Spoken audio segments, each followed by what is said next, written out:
One of my favorite aspects of Puss in Boots: The Last Wish are the small details sprinkled throughout the movie. You've got Puss's fight with the giant at the start of the movie, and the wolf just chilling and lingering in the background, waiting to take life number 8. You have Puss meeting the wolf in the bar for the first time, and there's these 8 empty cups with Puss now on his 9th. And then you also have Goldilocks' fairy tale, where the first letter of each line spells out, "You already have it," which is showing Goldie's wish for acceptance and happiness isn't found in fortune or with some far-off family. It's right here with people she already knows that already care about her. And like The Last Wish, Little Goody Two-Shoes takes inspiration from fairy tales. It even shares its name with one. You got the quaint European village, that lingering fear of a witch, and a very clear moral to its story. The game follows Elise, a young woman living alone on the outskirts of the village. She lives a very monotonous life, working as the town maid, making barely enough to get by. And while she's tolerated by most of the villagers, with few exceptions, she's not explicitly liked. And there's a lot of times where, especially early on, Elise kind of feels like a Disney heroine, which also kind of have its roots in fairy tales. You know, she wants adventure in that great wide somewhere. She wants it more than she can tell. No, that's not quite right. What she wants is, out of spite, stacks of gold piled to the sky.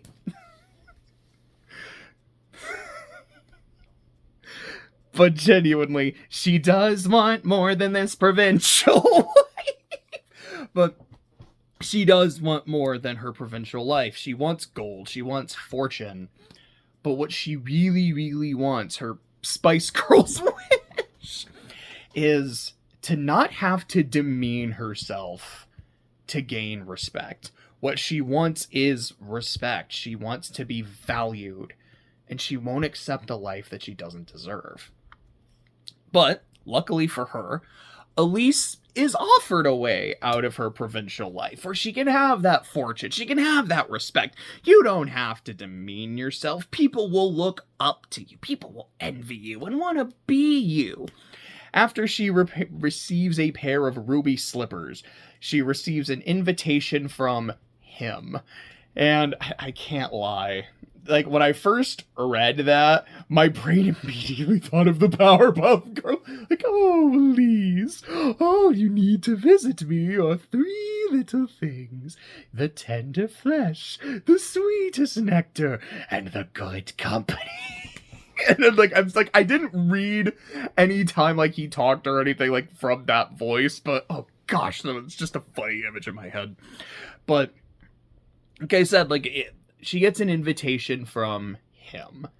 He will grant her wish to the letter, so long as she shows the resolve to meet him. And to show that resolve, she has to bring him 3 gifts: tender flesh, sweetest nectar, and good company. And essentially what that translates to, and this isn't even getting into spoilers, is part of her body, part of her blood, and part of her heart. And so before I really dive into spoilers, I just kind of want to talk about the gameplay and the presentation. So the game has Elise navigate through 6 time periods of the day. There is the dawn, the morning, the afternoon, dusk, evening, and the witching hour. And you can spend those time periods, except for dawn and the witching hour, doing jobs, which are different, pixel minigames. Or you can do jobs around the village to earn money, or she can spend time with one of her 3 romantic interests. Honestly, you could spend all day hanging out with them instead, but you can do jobs, you can hang out with your girls.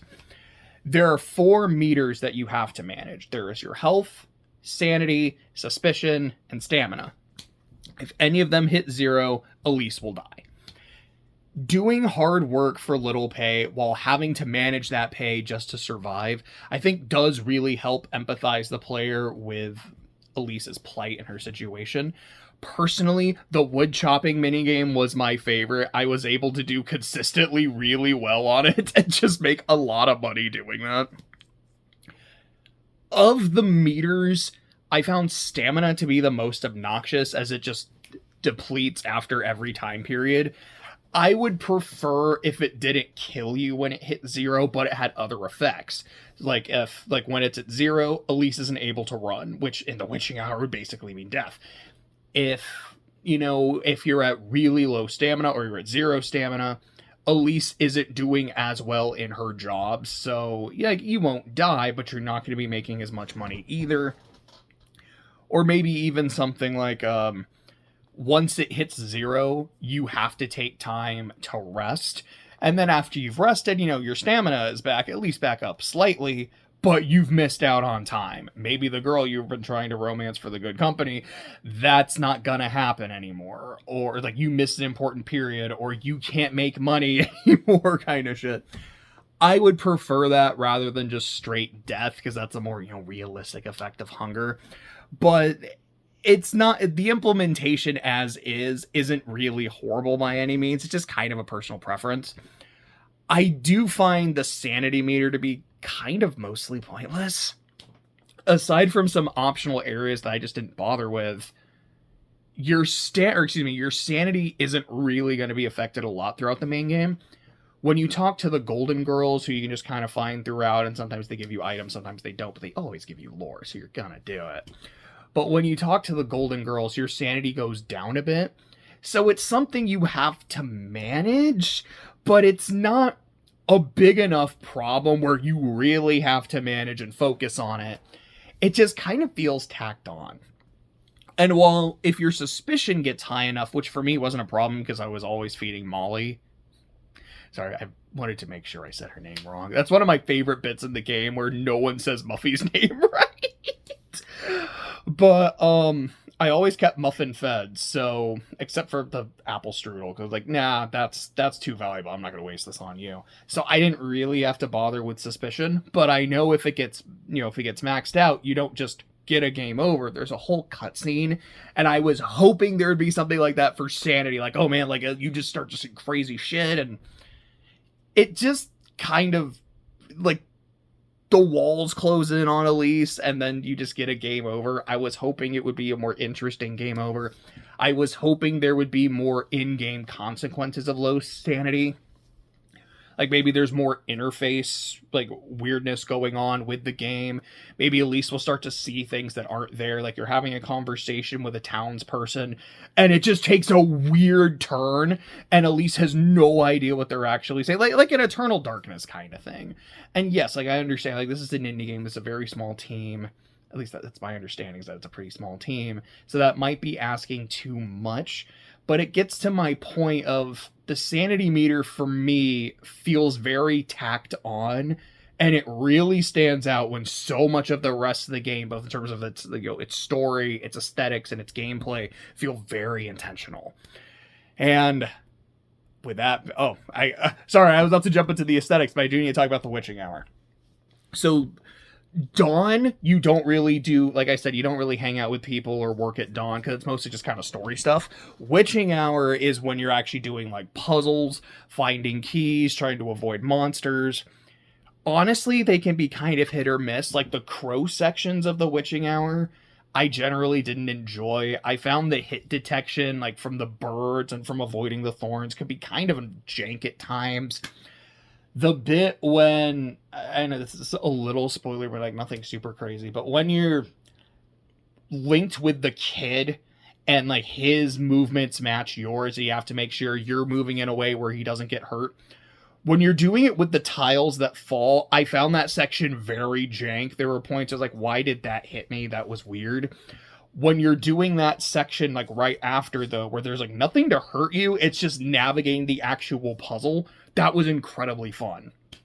The sections with the snake and like the moon phase maps, I actually loved that. I thought that was a really cool puzzle. I thought that was super fun. Like, really, really cool. Okay, so now I'm going to talk about the art style for a bit. the aesthetics are my favorite part of the game. I know I love the moon phase puzzles. I really like the story as much. I like the story too. But I love how this game looks. The art style combines like pixel sprite art, which looks really good. These like 90s anime character sprites that I definitely have a soft spot for. These like scrapbook drawings that you see at different times. And then when you get to the witching hour, the surreal mix of color and imagery reminds me a lot of the Witch's Realms from Madoka. And if you know anything about me, you know how much I love Madoka and I love the aesthetic. So that was a huge bit for me. There's also these song sequences, like when Elise gets her shoes, that are just so entertaining. Like, again, like they're so colorful, there's so much energy. I just had a blast. Like, this is her Disney princess song. And it's her saying, fuck all of you, check out my kicks. And it's so funny. Where, like, as soon as she's done, the entire town's like, Elise, what's wrong with you? You know, like, you're being really rude. You know vanity is a sin, right? And Elise's reaction is, wait, you guys heard all that? Like, it's comedy gold. Like, I do really genuinely love this game.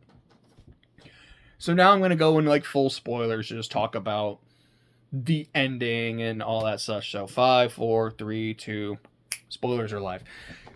So the story has several endings. I believe it's 10 endings total, depending on who Elise romances between Rosenmarine, Freya, and I'm not even going to try to pronounce Leb's full name. I'm just going to call her Leb.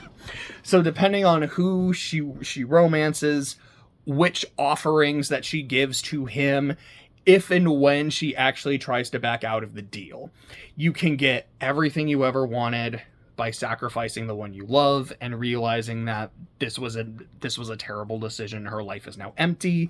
You can be burned at the stake or trapped in a tree forever if you don't successfully woo everyone, or even if you did, you put the wrong thing there. I love the tree ending, by the way. It's not one I got. I just went for Freya. Just kind of picked her and stuck with her. But gosh, like that final image in the tree ending, I think is so cool. You can be possessed for not bringing the proper testaments, or possessed for unraveling the truth about Father Hans. Or Elise can refuse to meet with him at all. I mean, I guess not at all, but right, like, do everything. Here's all my offerings. I have a chance to meet him now and say, no, I'm not going to do this.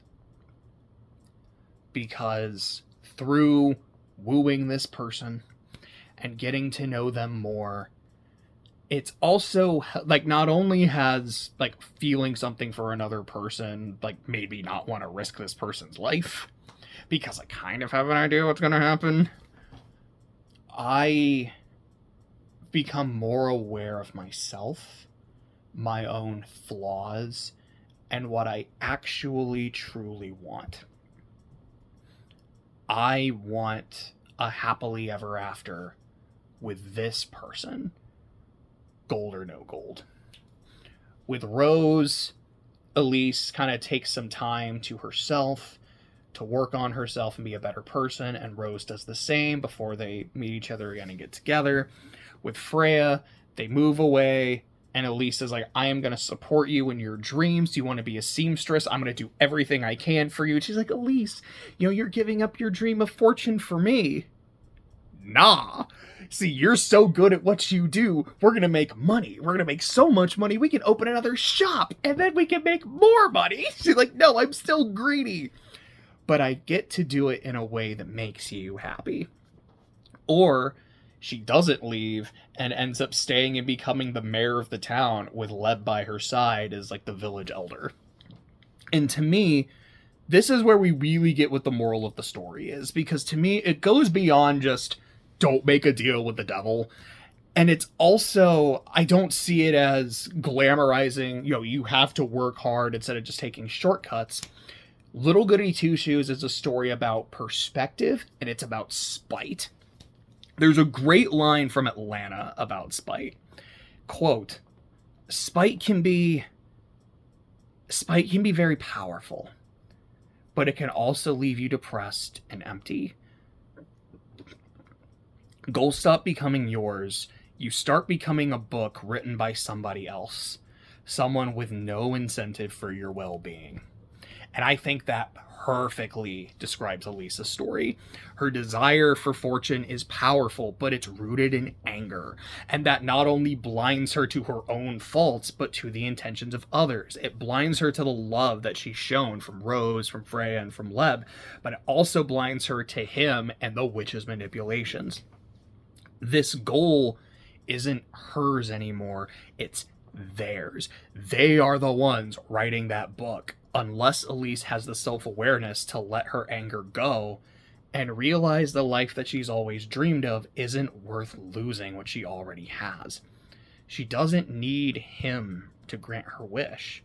So long as she can let go of her anger and of her spite, and if she can learn to love and learn to be loved in return, she already has it. While it's not a flawless experience, Little Goody Two Shoes is an experience I nonetheless highly, highly recommend. If you enjoy the game, I would highly recommend watching Madoka. If you watch Madoka and like it, I would definitely highly recommend Little Goody Two Shoes.